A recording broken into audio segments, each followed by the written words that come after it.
brought you by Silver Pumps and Motors. Top quality और consistent performance के लिए सिर्फ सिल्वर पंप्स नाम याद रखना. నేను 32 సార్లు ఢిల్లీకి పోయి కాళ్ళ ఏళ్ళబడే అధికారులను దాన్ని డెట్ రీస్ట్రక్చర్ చేయించి 5% 6%కు రీస్ట్రక్చర్ చేయిస్తున్నా. నేను నా ఇంటికి రూపాయి రాదు, ఈ రాష్ట్రానికి ఆదాయం పెరిగితే ఈ ఆదాయాన్ని వెల్ఫేర్ కింద డెవలప్మెంట్ కింద తిరిగి రాష్ట్రానికే ఖర్చు పెడతా. నేను ప్రతి నెల నాకు ఒక 500 కోట్లు అదనంగా దీంతో డెట్ రీస్ట్రక్చర్ అయితే ఈ 500 కోట్లు రిటైర్డ్ ఎంప్లాయీస్ బెనిఫిట్స్ కోసం వాడతా. ఇట్లా అక్కడక్కడ ఇసుక మాఫియా 2016-17 600-700 కోట్లు ఉన్న ఇన్కమ్ ఇసుక 2025లో కూడా సేమ్ అదే ఉంది, 600-650. మనం నెల కింద నాకు కోపం వచ్చి ఏందా దీని కథ తెలుద్దాం అసలు దంచురాని దంచిపిస్తే అంతకుముందు 1-1.5 వచ్చేది పర్ డే, 1.5 యావరేజ్గా. నేను దంచడం మొదలుపెట్టినాక ఎగ్దాం 3.5 కోట్ల నుంచి 4 కోట్లకు పోయింది. రోజుకు 2.5-3 కోట్ల ఆదాయం పెరిగింది. ఒక్క సంవత్సరానికి 2 కోట్ల యావరేజ్ చేసుకుని 700 కోట్లు.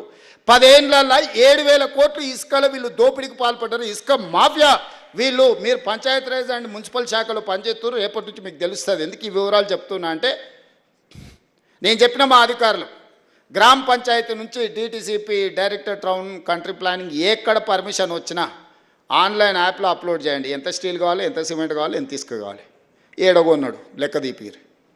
ట్యాక్స్ ఎక్కడ పోతుంది, ఆటోమేటిక్ వచ్చి ఖాతాలో పడుతుంది. దొంగతనాన్ని మనం సాంకేతిక నైపుణ్యంతో నిరోధిస్తే లెక్క పక్కాగా తెలుస్తుంది. అందుకే దాన్ని కూడా సెంట్రలైజ్ చేయమని చెప్పిన. మైనింగ్ వాళ్ళను, మున్సిపల్ వాళ్ళను, పంచాయతీరాజ్ శాఖ వాళ్ళని అనుమతులు ఇచ్చేటోళ్లకు ఈ మెటీరియల్ ఎక్కడి నుంచి రావాలి. నేను మా వాళ్ళని లెక్కలు అడిగితే ఇంతకంటే పెరగదు సార్ అన్నారు. అవునా, అట్లనే రాండి కూర్చోండి అని ప్రిన్సిపల్ సెక్రటరీ, ఐఏఎస్లు వాళ్ళంటే పెద్ద పెద్ద చదువులు చదువుకున్న వాళ్ళు, మనకు చదువు లేదు. కానీ నేను ఒక లెక్క చెప్పిన, రాష్ట్రంలో స్టీల్ ఎంత అమ్ముడు పోయింది, సిమెంట్ ఎంత అమ్ముడు పోయిందో లెక్క తీయరి. ఆ స్టీలు ఆ సిమెంట్ ప్రకారం ప్రపోర్షనేట్గా ఇసుక ఎంత అవసరం ఉంటుందో లెక్క తీయరి. ఎందుకంటే స్టీలు సిమెంట్ జిఎస్టీ లెక్క ఉంటుంది కదా. ఆ సేల్స్ అన్నీ క్యాలిక్యులేట్ చేయించిన. వాళ్ళకి అర్థం కాలే ఎందుకు చేయిస్తున్నాం. ఇసుక ఎంత అవసరం అవుతుందో 4 కోట్ల మెట్రిక్ టన్నుల ఇసుక అవసరమవుతుందని లెక్క తేలింది. నేను అడిగిన రోబో శాండ్ 1 కోటి మెట్రిక్ టన్నులు తీసేవా, 25%. 3 కోట్ల మెట్రిక్ టన్నులు సంవత్సరానికి ఇసుక అవసరం ఉంది. ఈరోజు ఎంత అమ్ముతున్నాం అంటే 1,25,00,000 అమ్ముతున్నాం అన్నాడు. అంటే 1,75,00,000 మెట్రిక్ టన్నుల ఇసుక దొంగతనం జరుగుతుంది. దొంగలు దొంగిలించి వీళ్ళకి అమ్ముకుంటారు. ఇసుక లేకుండా స్టీల్ సిమెంట్ వాడగలమా, నిర్మాణాలు చేయగలమా? అంటే ఏదో ఒక రూపంలో ఇసుక వాళ్ళ దగ్గరకు పోతుంది కదా.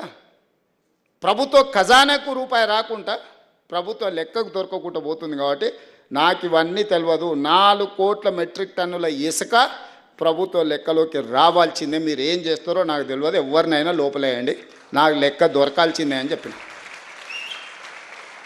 ఒక్క దెబ్బకు రోజుకి ఇప్పుడు 1,00,000 మెట్రిక్ టన్నులకు పెరిగింది. అంతకుముందు 30,000 35,000 అమ్ముడు పోయేది. ఇప్పుడు రియల్ ఎస్టేట్ బిల్డర్స్ ఇక్కడ కూడా క్రెడాయ్ వాళ్ళందరూ వాళ్ళని పిలిచి అడగమని చెప్పిన. మీకు ఎంత కావాలో మాకు చెప్పు, మేమే డైరెక్ట్ మీకు డోర్ డెలివరీ ఇస్తామని. ఒకప్పుడు రైతు బజార్లు ఉండేటివి. నేను ఇప్పుడు హైదరాబాద్లో శాండ్ బజార్లు ఓపెన్ చేయించిన. 3 సెంటర్లు పెద్ద పెద్దది చేయించిన. గవర్నమెంటే తీసుకొచ్చి ఇసుక వస్తుంది. ఇక్కడ కావాల్సిన వాళ్ళు చక్కగా అడిగిపోయి కూరగాయలు రైతు బజార్లో పోయి కొనుక్కున్నట్టే కుటుంబాలు తక్కువ రేటుకు వస్తాయి కదా. ఇసుక అడిగిపోయి దొడ్డి ఇసుక 1,600, సన్ ఇసుక 1,800. అంతకుముందు 2,100 సన్ ఇసుక ఉండే, దొడ్డి ఇసుక 1,800 ఉండే. సన్ ఇసుక మీద 300, దొడ్డి ఇసుక మీద 200 డిస్కౌంట్ ఇచ్చి హైదరాబాద్ వరకు తీసుకొచ్చి మీరు ఆన్లైన్లో లారీ బుక్ చేసుకుంటే మీ ఇంటికాడనే ఇస్తాం. మీరు డైరెక్ట్ పోతే అడిగిపోయి తీసుకొచ్చి ఇసుక ఏడ కొనుక్కోవాలి, ఎవరిని అడగాలి.